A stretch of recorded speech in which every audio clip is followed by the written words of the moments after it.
Mr. Curry, I'm going to ask you a more general type of a question. We've been speaking about the program from 1998 to 2002. Could you describe generally how the different sectors, First Nations, recreational, and commercial sectors, responded to that program? Yes, with regards to the various sectors and their buy-in to the program, within all the various sectors, so First Nations, recreational, and commercial including Troll, Gilnut, and Seine, there were individuals certainly within all those categories that were very supportive and very energetic to working towards solutions. In general, First Nations were very excited about working within this concept and put a lot of energy into it. But that's not to say that everyone was accepting of it. There were individuals, sometimes very influential individuals within harvest groups and so on, which were not that keen on this method. They seemed to want to go back to fishing the way fishing used to be, but didn't seem to be recognizing that selective fishing was a tool to find solutions.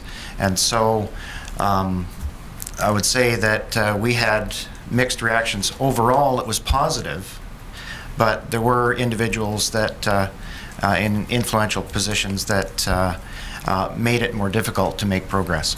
Can I take you to a document which is number 16 on the list? And this is two things together, if I have it correctly. It's a memorandum for the RDG. It dates to, at least it refers to the selective fishing in the 2004 areas A and B seine fisheries. Attached to it, I think, is an email from Chris Ashton. It seems to indeed be part of the document. It's a numbered page, but it's given as attachment 1 on the last page.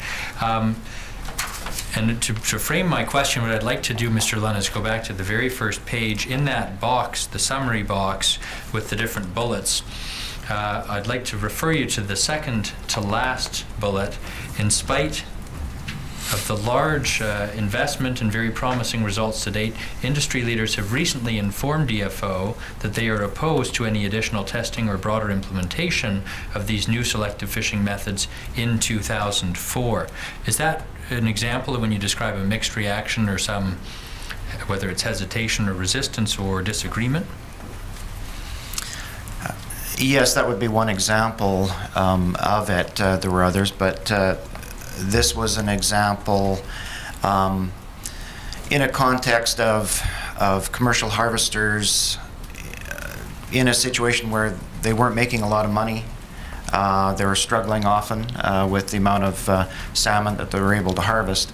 So there was resistance just from the perspective of the cost of making changes. But on the flip side of that, without doing the work and utilizing effectively the tools at their disposal and the resources to come up with the solutions, they were risking not fishing at all in some cases, as opposed to coming up with solutions and being able to increase their ability to continue harvesting and harvesting in a more selective and responsible way. And this memorandum, I take it you and Dr. Hargreaves jointly prepared? That is correct. Could this please be the next exhibit? Exhibit number 440.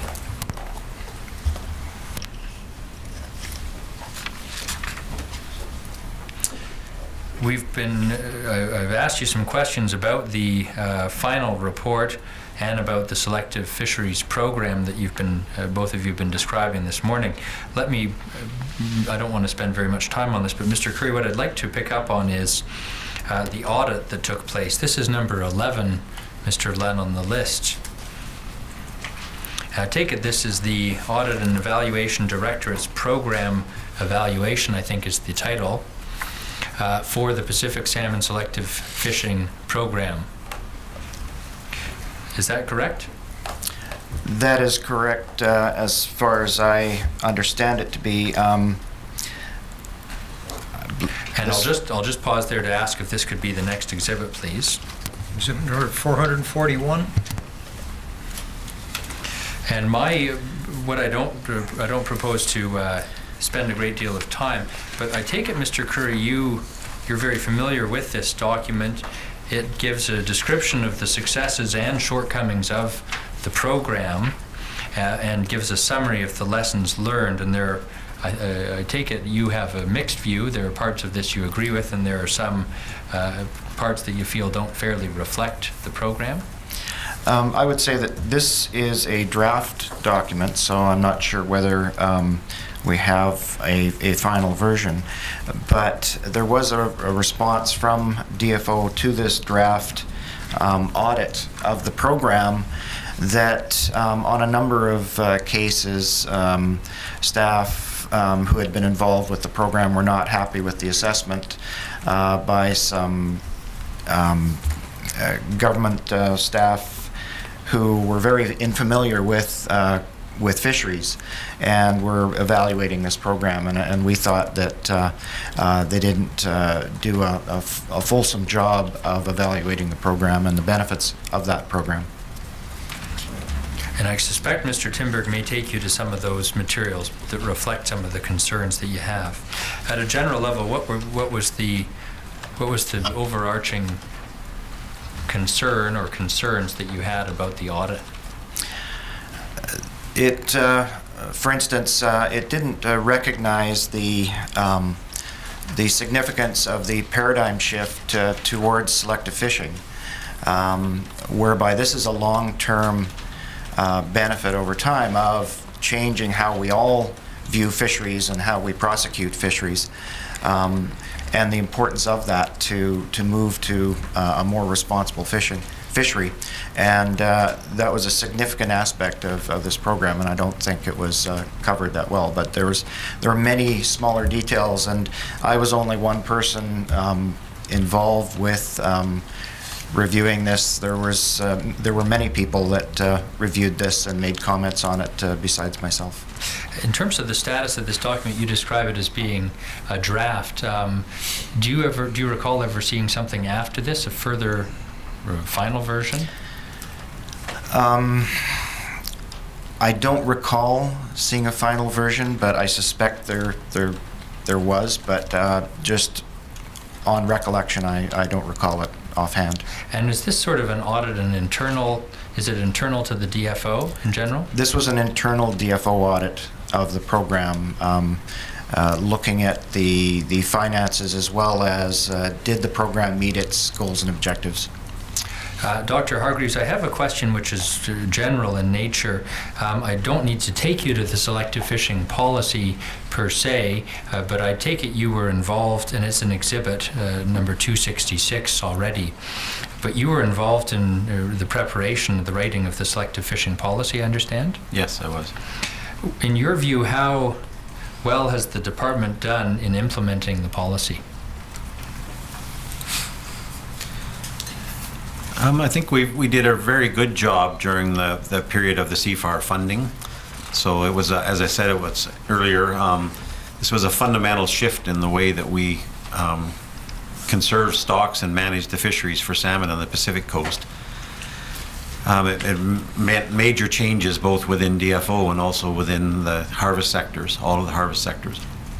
I think the CFAR funding jump-started that. It got a lot of people fishing when we wouldn't have been fishing. It provided opportunities to experiment and to make progress, and I think many people were very excited about that opportunity. I think with the end of the CFAR funding, even though there was a clause, if you like, in both the allocation policy and also the selective fishing policy, that we could continue to use a portion of the available catch, the TAC, the total allowable catch each year, to continue to develop selective fishing, particularly the methods and education and so on. We didn't really go there. Very little of that 5% was used. And then subsequently with the Larocque decision, it became basically not possible to use the resource to take fish to pay for this sort of thing. So I think from about 2003 or so, shortly after the end of the CFAR funding, selective fishing has stalled to a large degree. There are a number of elements that continue to be a part of our normal practices, both for conservation and management. For example, things like revival tanks and brailing of sets in seine fisheries and so on. So some of the practices and equipment design stuff that was developed during the CFAR program has continued. But I don't think the emphasis is still there, and certainly the interest in terms of continuing to develop these methods has waned considerably since 2002 and the end of the CFAR funding. Mr. Curry, do you agree with that? Do you think selective fishing has fallen off the radar somewhat since the end of the program? Since the end of the program, selective fishing has been carried out through the salmon working group within Fisheries and Oceans, and actual hands-on carried out by the fisheries managers within DFO. And it's without having a directed funding source and without having someone working to continue to work with First Nations and recreational and commercial harvesters to progress with some of these gear and methods that we had started, some that could definitely use completion. There wasn't someone driving that, so it has relaxed, and there isn't the same type of push that I feel there should be in order to solve some of these issues that are getting more and more stringent as we move to wild salmon policy, SARA legislation, more and more a need to solve some of these bycatch issues.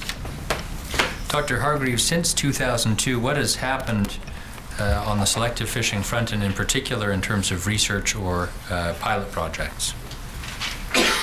You may be better positioned to speak to the research component.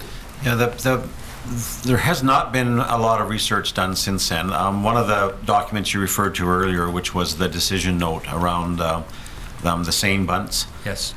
For 3 years after 2002, we continued to work with industry, with the commercial sector, to work on the seine bunts one.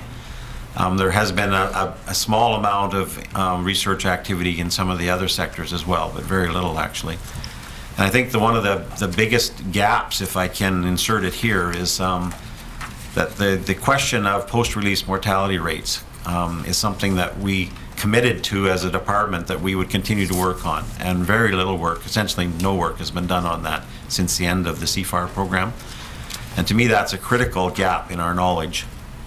Even if we developed all the selective fishing methods in the world, and they worked wonderfully, the value of those methods depends entirely on the post-release survival rates and the effectiveness of those fish to get back and spawn successfully. And we have not addressed that, in my mind, to my satisfaction of knowing that we understand that yet. So.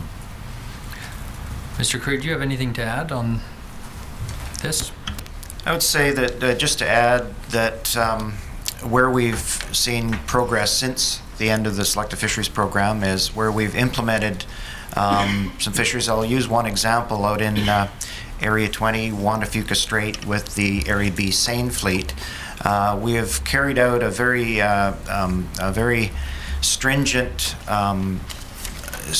fishery that's managed by a manager on the grounds with cooperation from the seine harvesters out there, where we've implemented a number of strategies within the fishery, including moving the fleet within the fishery off of the areas in that body of water that have higher incidence of bycatch onto the more abundant flow of sockeye through that area. So by using a number of strategies, we've been able to carry out a fishery and improve on it over time. There's still room for improvement, as we've talked about, in terms of the post-release mortality issue, where it's high out there because of the nature of the area. But we have carried on with with implementing a very stringent fishery there that shows some good signs of success. But as Dr. Hargraves mentions, with post-release mortality. There's more work to be done. There's certainly lots to be gained by continuing the work that we did with grids in Bunce, for instance, that show promise to solve some of these issues out in areas like that that are difficult fishing waters. Another comment. There are still, there's interest in the various sectors in continuing some of this work. For example, there's interest in using beach seines in First Nations fisheries in the Fraser River, for example, which would be a more selective method than a gill net. There's interest in the commercial seine group, for example, of fishing close to the mouth of the Fraser River, which would minimize the encounter rates of coho, for example. So there is still a strong interest in this, I think, but there hasn't been a real focus in terms of moving ahead with selective fishing per se. Do you think it needs that push? I think it does, yes. Mr. Curry, could you indicate with respect to standards, I think the policy talks about setting standards for selective fishing. Have there been formal or informal standards that have been developed? Towards the end of the selective fisheries program, and with a goal of trying to create selective fishing standards by 2003, there were some efforts internally to work on heading in that direction to lay out standards in a fishery. So, you know, a particular fishery would need certain gear to be used, certain methods to be employed, and that we would have known mortality rates and that sort of thing so that we could set the standards for an acceptable fishery under certain conditions. We haven't pulled together a comprehensive list of standards that was envisioned through the Selective Fisheries Program and that's laid out in the Selective Fisheries Policy. But nonetheless, standards are in existence in a general way throughout the Integrated Fisheries Management Plan, or IFMP, each year do lay out standards in general, but the real details of those standards come into play when you are dealing with the conditions of the commercial conditions of license, for instance, where these measures are laid out very specifically in terms of revival tank use and the type of mesh being used in a gill net fishery, etc. And as well as the notices that come out will also call upon what measures need to be employed in a particular fishery as well. In terms of the development since 2002, if I use that as the basis for this question, am I right to say that there is currently no program lead for selective fishing? That is correct. There's no A-based... Other than, I will just say, the salmon coordinator takes on, in essence, a lead for selective fishing, but if you look at what's on the plate of the salmon coordinator, there's a whole array of things, as you'll soon find out over the next few days.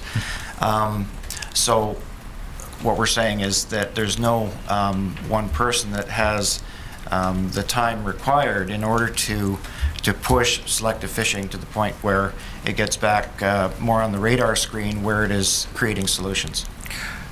There's no A-based funding for selective fishing? No. Is there funding for selective fishing projects now, or how do they take place, if at all? They would take place if costs are very modest and a harvest group has some access to funds outside of DFO. They could use those funds. Like we've mentioned, the 5% use of the total allowable catch for selective fishing projects would be a very good legacy from the Selective Fisheries Program, allowing at least the commercial sector the opportunity to continue working. But as Dr. Hargraves mentioned, the Larocque case trumps that at this point, and we're not able to use it. But the recreational and First Nations do not have the same access to specific funding for selective fishing. But in essence, the commercial don't have access to it now either. You'll both be relieved. I think I only have two questions left.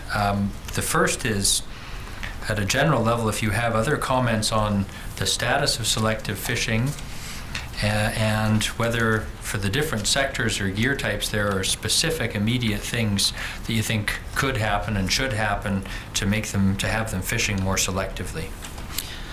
I guess I could start off by saying that what I would recommend in order to regain a focus on finding solutions that can get harvesters back fishing more selectively, a few things could happen. One would be slowing the pace of the fishery so that there's the time to implement these strategies effectively.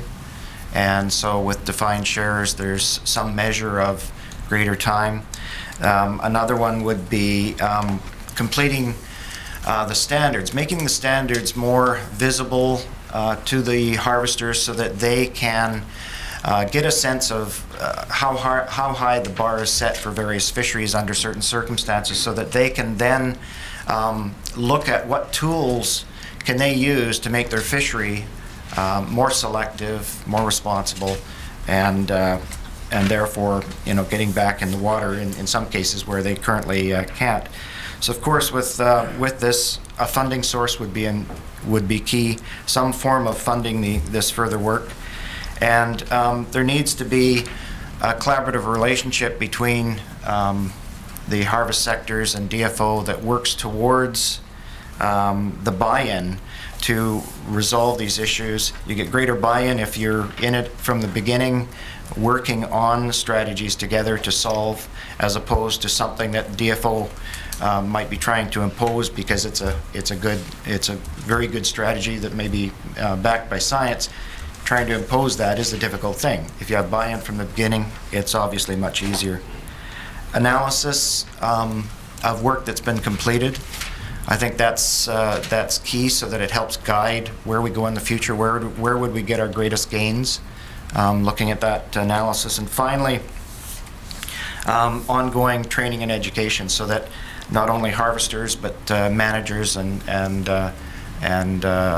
fishers have the training and education required to carry it out effectively.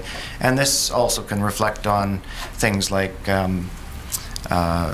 certification of fisheries for being responsible and that sort of thing, when all these things come together to carry out a responsible fishery. Dr. Hargreaves? Mr. Commissioner, in my view, selective fishing is one of the most critical things we can still do in salmon fisheries in British Columbia. I think if we don't focus again on selective fishing for both conservation and harvest opportunities in the new environment, which includes MSC certification, the wild salmon policy, and other constraints that have come on since 2002, there will be no fisheries. That's where we'll end up. And I think we'll be unable to recover a lot of the stocks that are currently in dire circumstances for conservation. So I see it as a critical thing. It still is. I think the ability to fund it in some form is essential. And I think the original plan of using a 5% TAC was a beginning point for that. History has now shown that the industry sectors will not do this without that incentive. So there needs to be an incentive to do this and to continue that work, either through the government or through industry, and in the example of the TAC set aside. I think there's a critical need to understand the knowledge gap of post-release mortality rates for this to work. And that's probably a significant component of that is the departmental responsibility to do that research, hopefully in collaboration with other academic organizations that can assist with that. And I think the commitment of the fishermen themselves is critical to the success. Again, no matter how many selective fishing methods and procedures we develop, if the fishermen are not committed to it, it won't work. And we'll have wasted time and effort and not achieved the success of that. And as Gordon said, there is still a lot of analysis that needs to be done for the work that's already been done to lead us forward in the future. Mr. Commissioner, that concludes the questions I have. Mr. Timberg is next on the list. Tim Timberg, Timberg, and with me is Geneva Grande McNeil. Mr. Registrar, can I have the PPR number 6, please? And a question for Mr. Curry. Mr. Curry, could you provide us with your general response, having read this commercial fishing PPR, what your sort of general comments are with respect to the content of what's here before us today? Yes, with reviewing the PPR as it's being referred to, I find it to be a fairly good summary of selective fishing. It seems to be fairly well, it covers things fairly well. I would say that a weakness in it is that it definitely has a commercial fisheries focus and appears to be weak on First Nations aspects of selective fishing, and probably to some extent the recreational as well is it's weak on.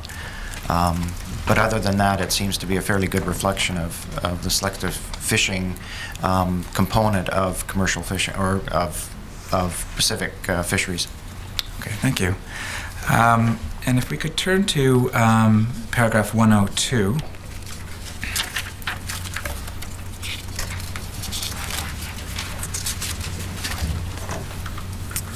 And Dr. Hargreaves, perhaps you could comment on the last sentence in this long paragraph, which discusses, I'll just read it for the record. It says, future development of selective fishing techniques might allow testing of fish for genetic or DNA markers that would identify their conservation unit and allow for fish sorting by genetic markers.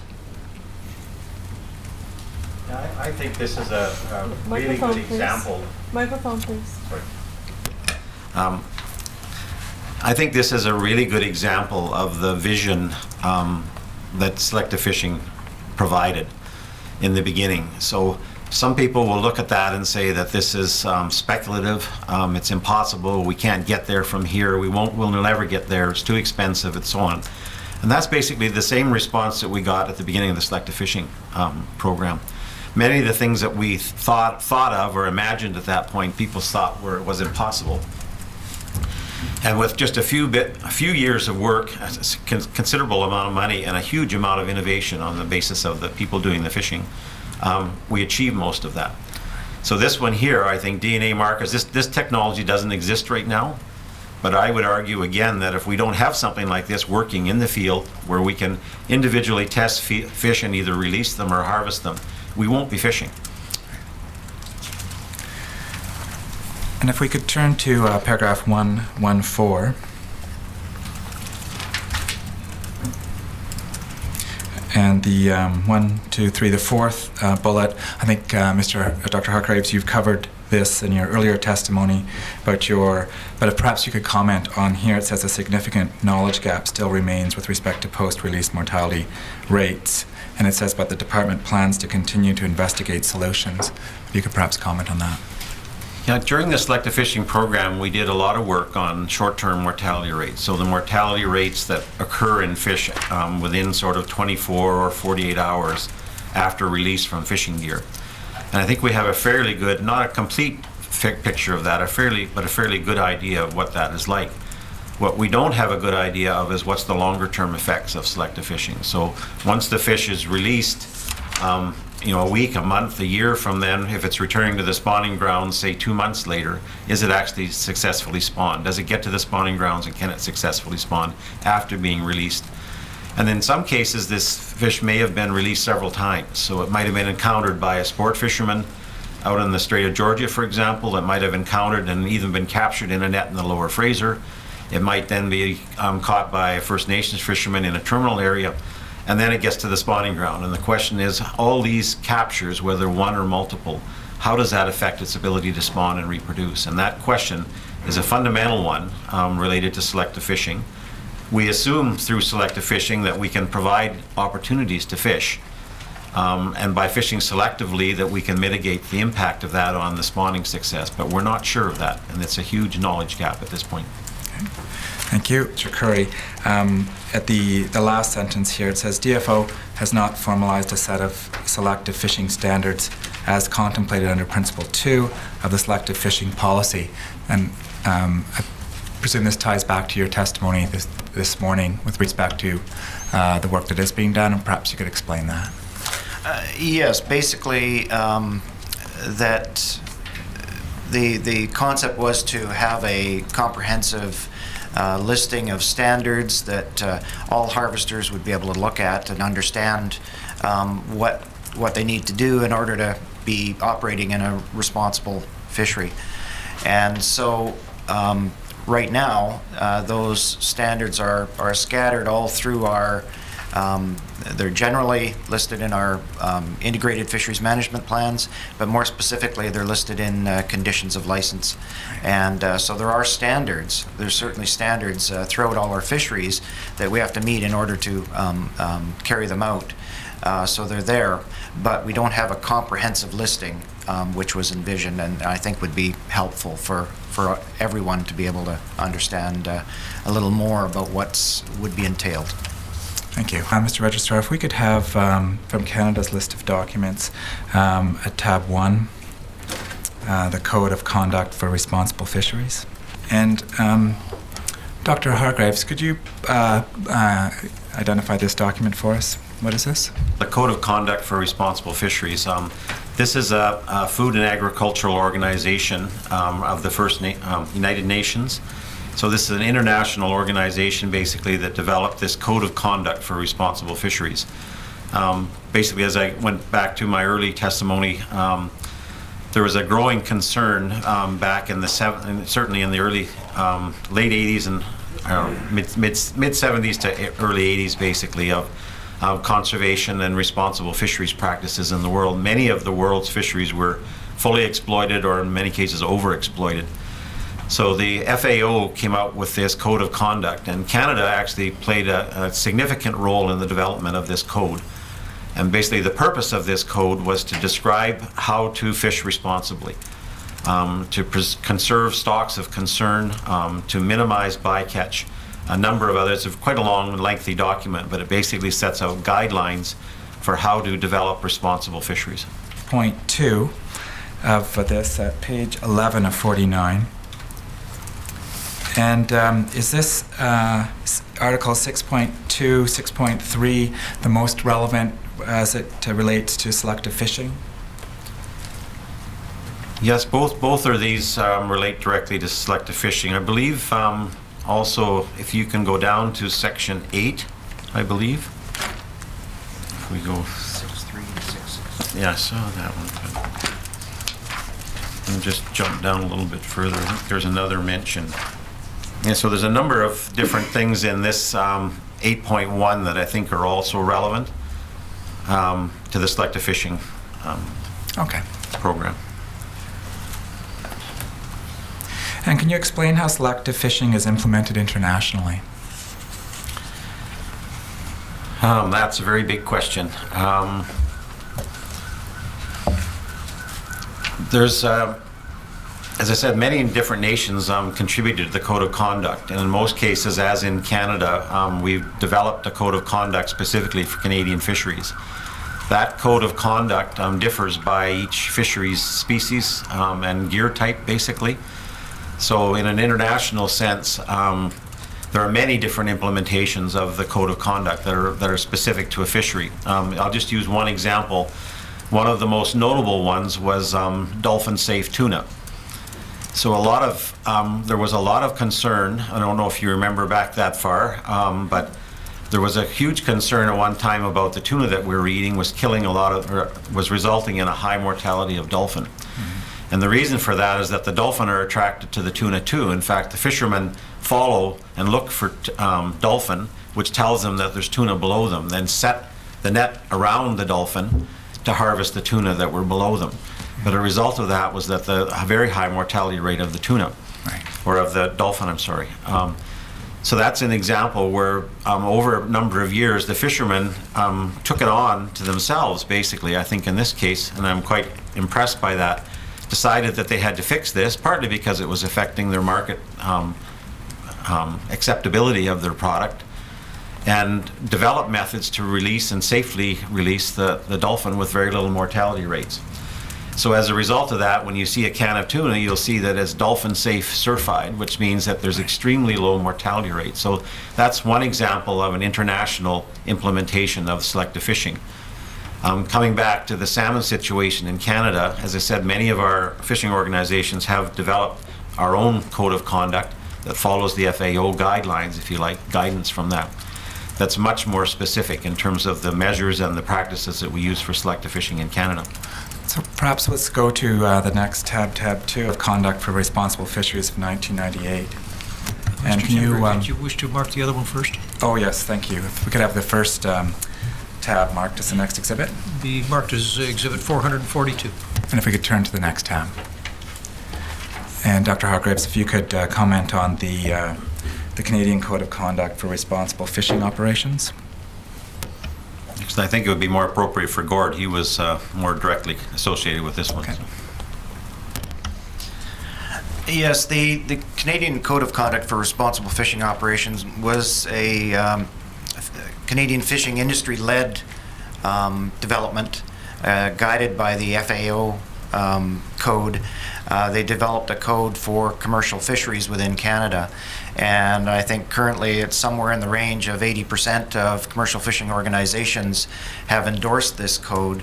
And if you go to Principle 6, it's probably the most directly related to selective fishing, but in essence, all these principles relate in some way to selective fishing. And but I would say that Principle 6 is the one that is most directly related to selective fishing. And just for the record, it states, to the extent practical, fish harvesters will minimize unintended bycatch and reduce waste and adverse impacts on the freshwater and marine ecosystems and habitats to ensure healthy stocks.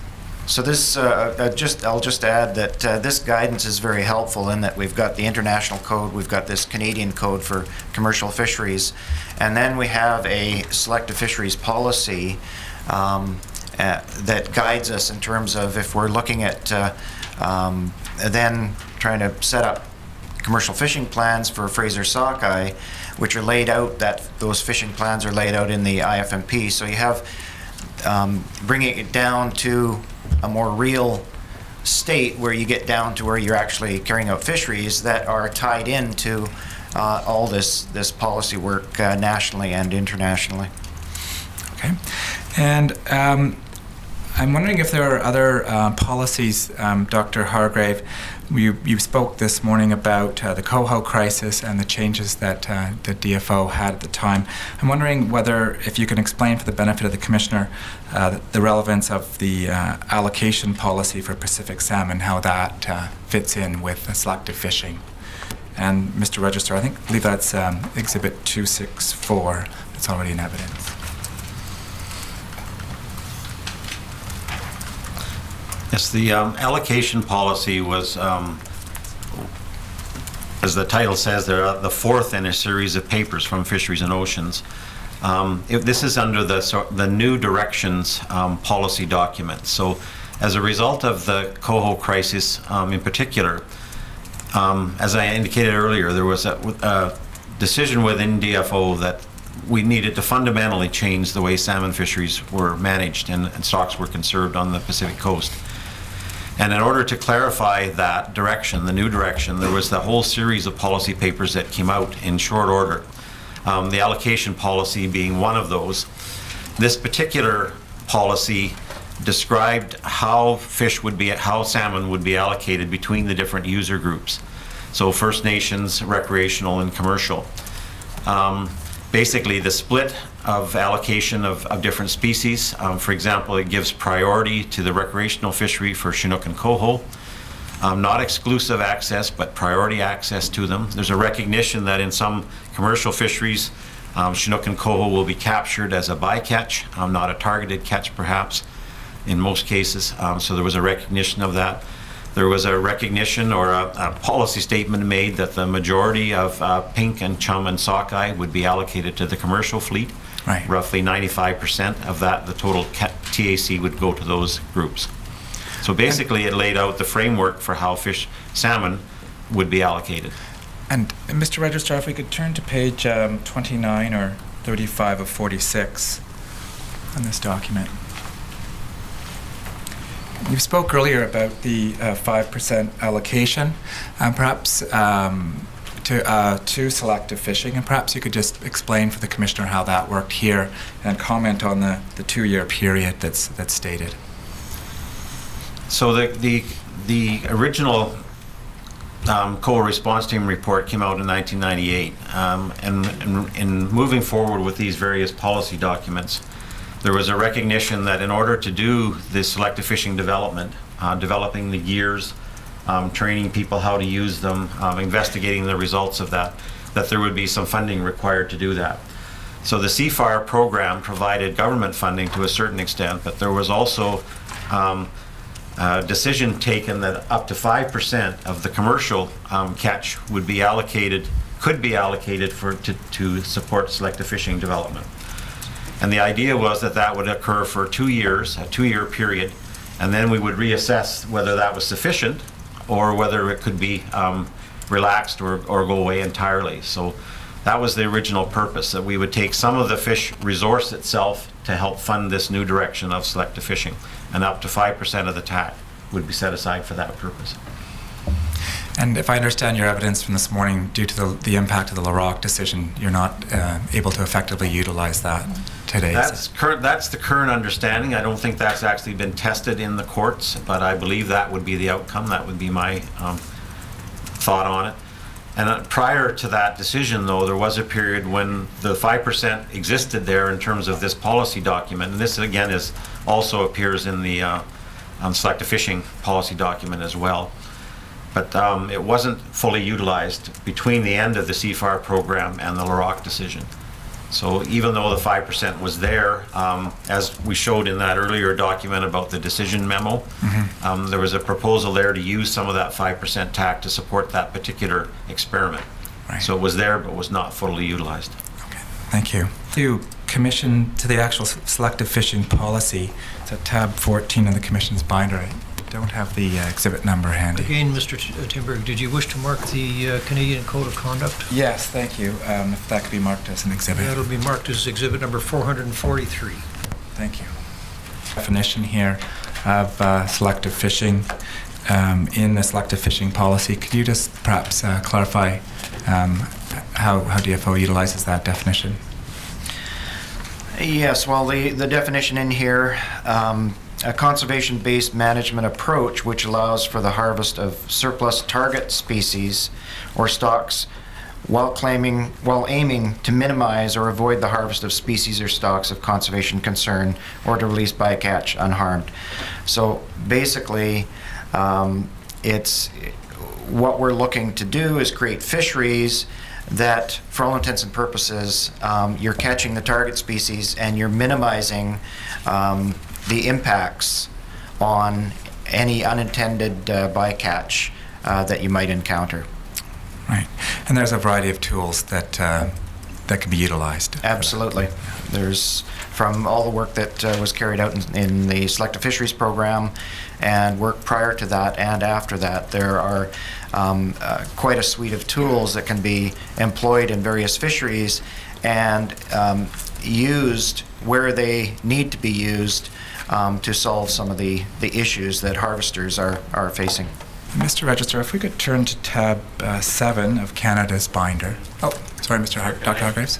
May I just add something in that same document on page 10, just to point out, Mr. Commissioner, in the last sentence of the third paragraph, it says, in the salmon fishery, Fisheries and Oceans Canada will continue to provide up to 5% of the TAC to support experimental pilots. So I'm just again emphasizing that it does appear in this document again. So this was seen as a fundamental way of trying to continue to fund the development of selective fishing. Right.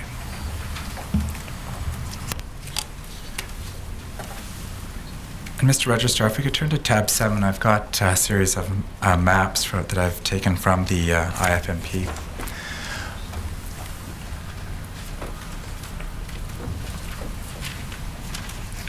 This morning, Mr. Curry, you provided a helpful example of some of the toolbox of tools for selective fishing.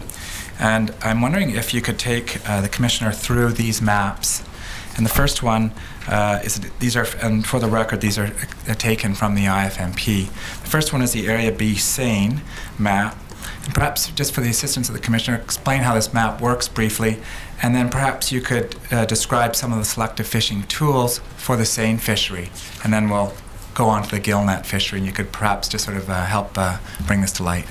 Okay, I'll try and be brief. There are a lot of tools. So this map of Area B Seine, Seines in the Pacific fishery are divided into 2 geographic areas. This map represents Area B, which is the south coast fishing area for Seine vessels. There's a corresponding map for the north coast, which is Area A with Seine. In Area B,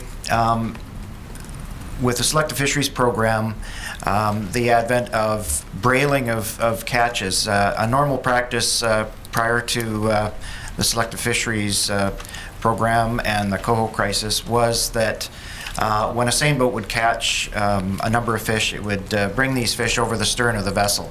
So sometimes you have quite a number of fish coming over the stern of the vessel, and there's a lot of pressure exerted within the net coming over the stern and compressing the fish. So if you had small coho, for instance, or small chinook in there, they could be injured as a result of being in there with a lot of sockeye, for instance, or so what was employed is using a brailer, which is a power-assisted dip net, a very large one that can hold several hundred fish at a time, or up to, depending on the size of it. And then it is raised, and the fish are placed on board the vessel, often in a sorting area, wet sorting area, whether that's a portion of the deck or an actually constructed on the top of the hold, where the harvesters then can get a look at the fish and pull out the coho or chinook, deposit them in the revival tank. These vessels all have to have functioning revival tanks on them, and so then when those fish are ready to be released after the finishing up of the set and giving them time to recover, then those coho and chinook, for instance, in a sockeye fishery, would then be released. That's an example of some of a few of the measures within Area B Seine. And this morning you were both referring to a knotless bunt, and could you just describe what that term means? Sure. A good example of that is in the area marked on the map here, Area 20, Juan de Fuca Strait. You're in an area where there's generally large swells, and so when the boats are fishing out there and they're bringing in the last part of their net that's referred to as the bunt, the boats are rocking back and forth, and the net is going up and down out of the water, and so the bunt is webbed with knots in it, and it's very abrasive against the fish, and you can see the scales in the water as a result of this action. So when we talk about knotless bunts, it's simply that. It's a bunt that doesn't have knots, and in the case where we're looking at employing escape grids, the mesh is a lot smaller, and so you need to provide an avenue of escape, and so the grids provided that. In the old way with the knotted bunts, they were of a certain size and did release. Some of the very small coho and chinook could swim through that web, but there are many others that would either get gilled in it or would not be able to get out and would then have to be handled and that sort of thing. So basically the knotless is more fish friendly, because if you take too many scales off a fish, it will not survive. Right. If we could then perhaps flip to the next map here, which is the Area D gillnet. And perhaps you could just briefly describe some of the selective fishing methods for gillnet. The Area D gillnet, as you can see by the map, one of their main fishing areas is Johnson Straits, for instance. So if they're fishing for Fraser sockeye, they'd be fishing in areas 12 and 13 in Johnson Straits. And we would look at, there's incidental or there's bycatch of coho and chinook in that fishery as an example. So we want to see those fish coming aboard alive, with the option of being able to give those fish some time to recover in a revival tank. So all vessels require having a revival tank, and there's a limited set time. I'm not sure whether it's 45 minutes. I believe it has been 45 minutes in the last few years. And so a number of fish are coming aboard alive, and that gives those harvesters the ability to recover those fish and then release them back into the water after they've retrieved their net and taken their catch aboard. E-gillnet is just a different location, a different area? Yes, the Erie Gillnet area, as you can see, extends out just to the west coast of the southern part of Vancouver Island, and up into the Georgia Basin, as well as into the lower reaches of the Fraser River. And the fishing for Fraser sockeye there is in the Fraser River. And again, similarly to Area D, revival tanks are mandatory. Set times are controlled so that as many live fish as possible are coming aboard, so that they can be released. And there's other measures that can be used or pulled out of the toolbox if need be. If we're dealing with steelhead issues or other species that are being caught and needing to be released and so on. Right, and then over the page we have Area G Troll. And perhaps you could explain for the Commissioner some of the selective fishing techniques for the troll. Sure. With troll, there's 3 troll areas within the province, and there's Area G Troll shown here, which is for the most part the west coast of Vancouver Island, and they would encounter Fraser sockeye out off the west coast of Vancouver Island. And some of the measures that we employed was barbless hooks. Believed that there was less damage to fish that were caught with barbless hooks. Also because when you have caught a fish with a barbless hook, you've got to then take the hook out and release it. If you have a barb on the hook, it can cause a lot more damage to the fish physically, and therefore potential mortality. So one of the strategies was to have barbless hooks on all troll vessels as well as in the recreational fishery.